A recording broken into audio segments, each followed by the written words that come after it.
Hey all, here at OS Reviews, you're watching our video review of the Kyocera Urbano V01.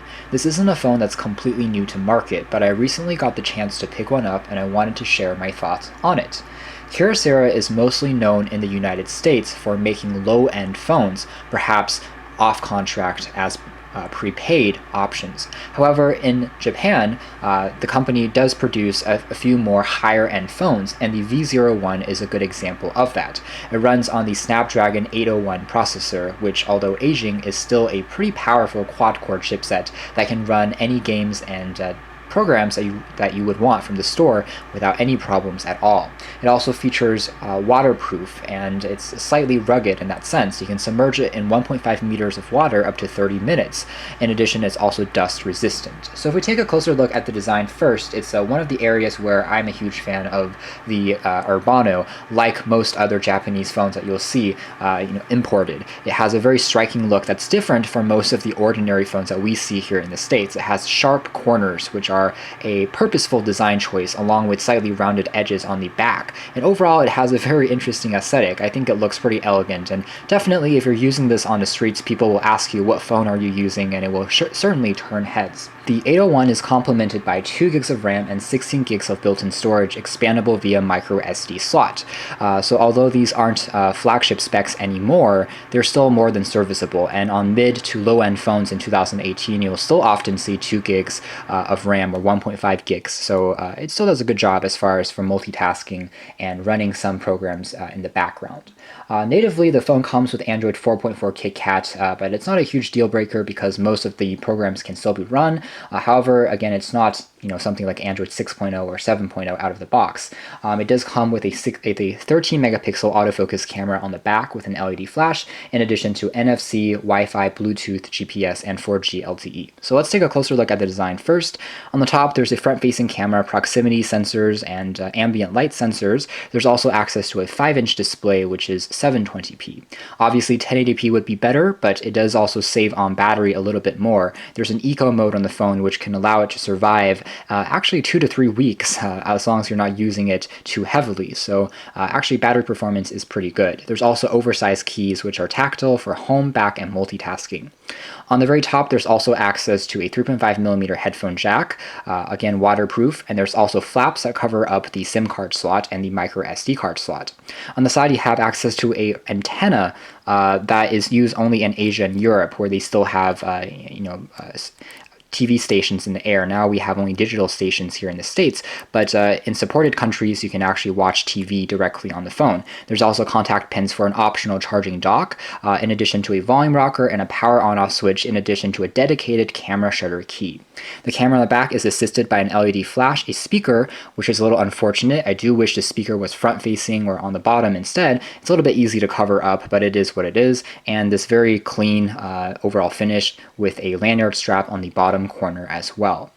Turning things back over, you'll notice that there is no earpiece on the top, and that's because the Kyocera Urbano uses bone conduction technology. So you can use it in construction zones and very noisy areas. Just by putting this next to a helmet, it will pass through the audio signal directly into your ears by passing the sound to the bone.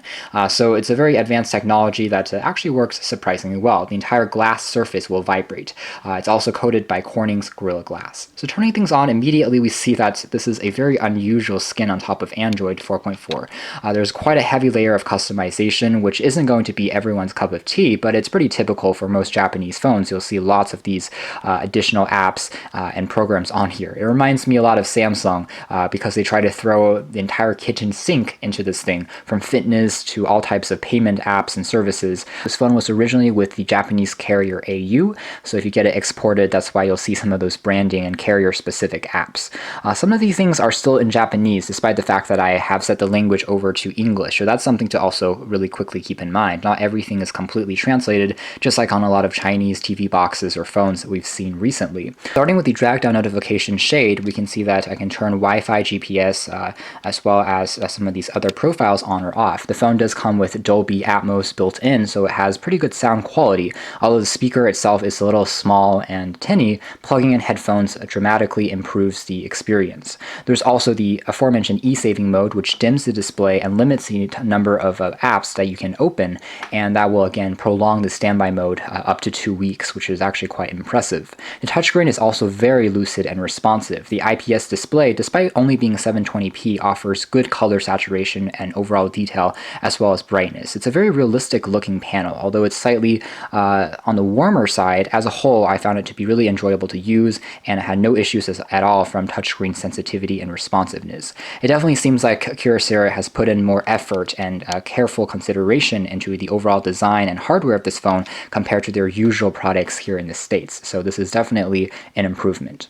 From here, I can take a look at the app drawer on the bottom, and again, the first tab is dedicated to utilities, so things like an alarm clock. You'll see that all of these apps have been completely designed from the ground up by Kyocera. They look nothing like the stock versions of the app, which is both a good thing and a bad thing. It does have a very cohesive overall look, but on the downside, it does mean that some of these programs are slightly slower to run than the stock Android version. With that being said, the Snapdragon 801 is still a very fast processor, so you'll hardly feel that delay. There is infrared built onto this, although it isn't really used to control television sets. It's used more for communication and sharing data between two phones that both have infrared built in.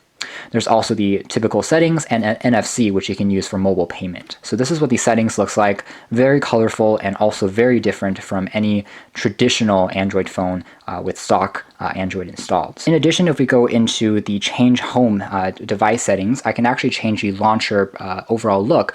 There's a few preloaded ones. You can install more actually from Kyocera. So some of these are dedicated for regular use. Some of them are dedicated for kind of a basic mode. So if you're giving this to an elderly, it's going to limit the functions and make the buttons larger. There's also ones for work, profiles for home, so you can switch back and forth between different launchers, which is pretty interesting. So everything is accessible here in the settings. If we talk about the camera performance next, again, it's a 13 megapixel sensor, and to be completely honest, Japanese phones have always produced large megapixel counts, but it doesn't always equate to excellent performance.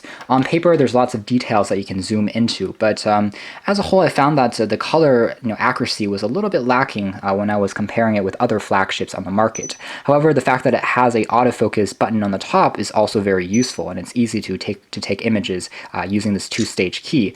The camera interface is also very simple, which I like. You can take a look at geotagging. I can change the resolution, ISO. There's image stabilization as well, so all these things are pretty useful. There's also ability to take video up to 1080p resolution. So if we look back at some of these sample images, you'll see that again, when you start zooming all the way in, you'll notice that some of the details are a little bit fuzzy around the corners.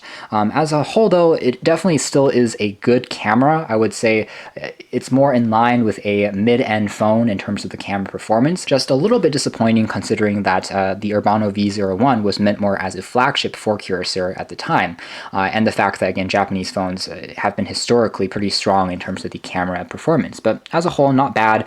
It's just that it could be a little bit better. You can see that if I look at this background in these trees, if I zoom in, it seems like everything is flat. There isn't as much of a detailed gradation between different levels. Even if from afar, the image looks quite detailed and fairly impressive. What is nice, though, is there are built-in QR scanner and barcode scanner apps that works actually very well. It uses the camera to, again, scan in that information and quickly take you to the web to find the applicable product, for instance. There's also access to most of these standard kind of Google services like Google Drive, there's Gmail, there's Chrome. All of these things are built right on in addition to the Play Store. So unlike Chinese smartphones where Google services are usually restricted, Japanese phones will still have all of those apps built right on in. It's just, in addition, there are many other apps on here as well. There are even flashlight apps which are dedicated. So again, there's quite a few things that you can play around with. It's definitely going to take you a bit of time to get used to everything on here and figure out what you like to use and what you don't like to use. Speaking of some of these health apps, again, on this particular phone, there is a basic pedometer that uses the accelerometer and gyroscope to detect how many steps you're walking. Otherwise, there isn't a heart rate monitor on this phone, so it's not quite as advanced as the Samsung Galaxy S5, but still, it's a nice way to keep track of very simple data if you don't have a fitness tracker. The fact that the phone is waterproof is also great because you can take the phone and underwater to take images. So if you're at the beach, if you're on vacation, you really don't have to worry about it getting damaged. That's one of the parts where I really enjoy this phone. And compared to more modern flagship, it's a feature that we're seeing more and more of, water resistance on flagship devices.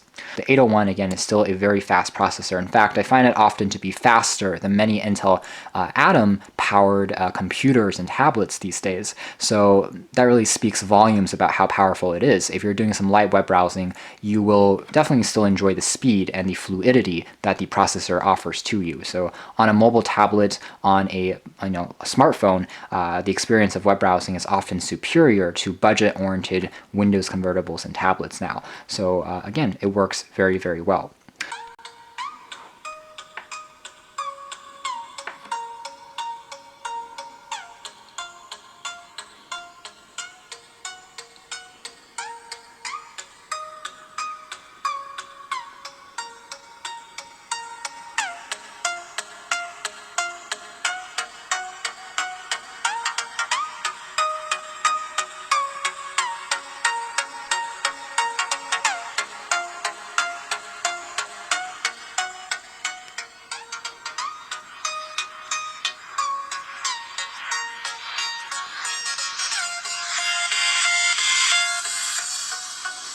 Alright, so pausing the sound there, the takeaway is that the speaker is okay. It's not very loud. You can see that we're at maximum volume right now, and it fills up the space, a small space, without any issues. But there's definitely louder speakers, such as ones on the HTC 1M8 or 1M9. And although it does good in the mids and highs, it really lacks bass. It's also not the ideal placement because it's pretty easy to cover up with your fingers. So plugging in your own headphones would probably be the best bet if you are consistently listening to music. And that is one of the benefits of picking up a slightly older device. Having a real headphone port is still a huge plus, at least in my book. But the takeaway here is that streaming video from YouTube and on Netflix, things like that, still works actually really well on this phone, as expected on a Snapdragon 801 powered device. And because this was once a flagship, there's definitely more attention to detail even on the smaller things, such as on the microphone, utility tools. The mic in particular is really crisp sounding, and you can actually record HD resolution files. So if you are, let's say, a student taking memos in a class, or if you're a singer or a musician, the sound quality is excellent. So the same thing goes with phone calls. Reception quality is good, and the microphone picks up your voice really strongly. In addition, there's a noise canceling function as well, so even if you're outdoors, it will reduce the sound of people around you. The biggest concern, though, is whether or not this is a device that will be fully working in your country, since it was exported from Japan. It's pretty easy to unlock, and it supports technically quad-band GSM bands, but that will, of course, vary depending on region. That is always one of the risks of importing a device that was originally intended for another country. So that's the only thing to really keep in mind. At the end of the day, I would say that the Kyocera Urbano V01 is a very interesting phone, partly because it shows Kyocera does have ambition in making phones that are more than just budget-oriented. As a flagship-level device, the craftsmanship as well as the overall design is unique and eye-striking. There's also the typical rugged elements that are characterized by Kyocera, like water resistance and also a bone conduction technology built into the sound and the display. As a whole, I like the phone's performance, and I think that it still holds up in 2018, if not as a flagship, then certainly as a mid-end device. And depending on the price that you can purchase it at, I would say maybe around $100, it could still be worthwhile compared to other mid-end options out right now. Getting a slightly older flagship versus getting a brand new phone that costs the same now, I would actually go for the flagship. It may be a little bit older, but as a device that was once meant to be the best of the best, there are still going to be areas from the build to the software that actually makes the performance in day-to-day use slightly stronger. So that's been our video. Thanks for watching here at OS Reviews. That was our look-back review of the Kyocera Urbano V01.